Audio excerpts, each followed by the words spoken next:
রেণু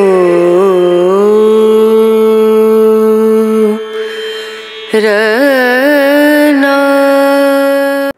হিন্দু ধর্মের 16 শৃঙ্গারের বিশেষ মাহাত্ম্য রয়েছে। হিন্দু ধর্মে বিবাহিত মহিলাদের সিঁদুর পরার বিধান দেওয়া হয়েছে। সিঁদুরকে 16 শৃঙ্গারের অংশ বলে মনে করা হয়। আর হিন্দু বিবাহেও সিঁদুরদানের বিশেষ নিয়ম আছে।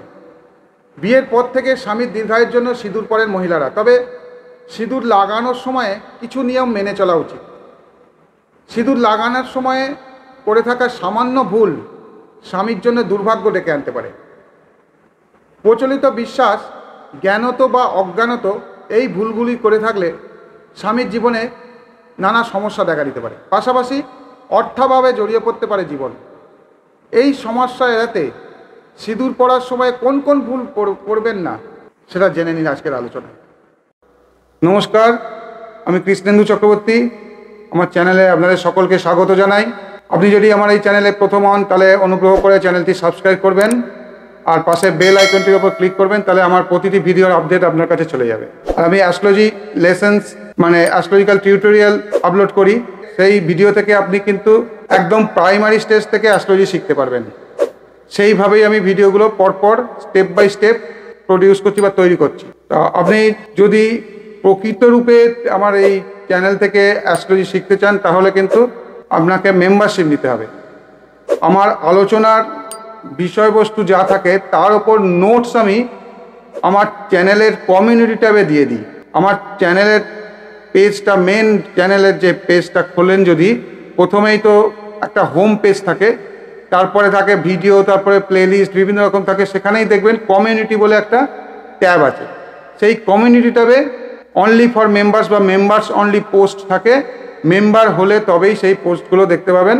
সেখানে বিভিন্ন নোটস আমি এরম ধরনেরই দিয়ে দিই, লেসেন ওয়াইজ প্রতিটা নোটস আমি দিয়ে দিই। কমিউনিটি ট্যাবে আপনারা মেম্বার হলে নোটসটা দেখতে পাবেন। আর মেম্বার হতে চাইলে আপনি নিচে যে জয়েন বটনটা দেখতে পাচ্ছেন, এই ভিডিওরই নিচে দেখতে পাবেন, সাবস্ক্রাইবের পাশেই জয়েন বটন থাকে। এই জয়েন বটনটা ক্লিক করে আপনি জয়েনিং করুন। 3টে স্টেজ আছে, যে কোনো স্টেজে আপনি জয়েনিং করুন, তাহলেই কিন্তু এই নোটসগুলো পেয়ে যাবেন। এখনও পর্যন্ত আমি যা যা নোটস দিয়েছি সব স্তরের মেম্বারদের জন্যই দিয়েছি। 3টে স্টেজ রেখেছি আমি মেম্বারশিপে। সব স্তরের মেম্বারদের জন্যই আমি কিন্তু এই সমস্ত নোট যা যা দিয়েছি সব স্তরের মেম্বাররাই পাবেন। তার জন্য আপনাকে ওই জয়েন বটনে ক্লিক করে মেম্বারশিপ নিতে হবে। শাস্ত্রমতে মঙ্গলবার সিঁদুর পরা উচিত নয়। পৌরাণিক কাহিনী অনুযায়ী একবার বজরংবলী সারা শরীরের দেবী সীতার সিঁদুর লাগিয়েছিলেন। তারপর থেকেই মঙ্গলবার মহিলাদের সিঁদুর না লাগানোর পরামর্শ দেওয়া হয়। বজরংবলীকে ব্রহ্মচারী মনে করা হয়। মঙ্গলবার বজরংবলীর দিন, তাই যেদিন তাকে সিঁদুর নিবেদন করা হয় সেদিন মহিলাদের সিঁদুর লাগানো উচিত নয়।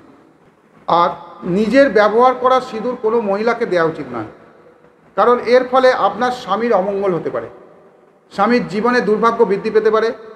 এটি আবার আর্থিক লোকসানেরও কারণ হতে পারে। তাই নিজের ব্যবহার করা সিঁদুর কাউকে দেবেন না।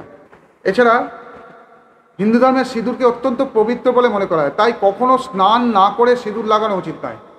আবার মাসিক ধর্মের সময়ও সিঁদুর না পরার কথা বলা হয়। সিঁদুরের পবিত্রতা বজায় রাখার জন্য এমন পরামর্শ দেওয়া হয়।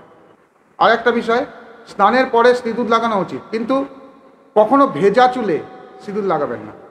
সিঁদুর লাগানোর আগে চুল ভালো করে মুছে নিন। শাস্ত্রমতে ভেজা চুলে সিঁদুর লাগালে স্বামীর জীবনে সমস্যার আনাগোনা লেগে থাকবে।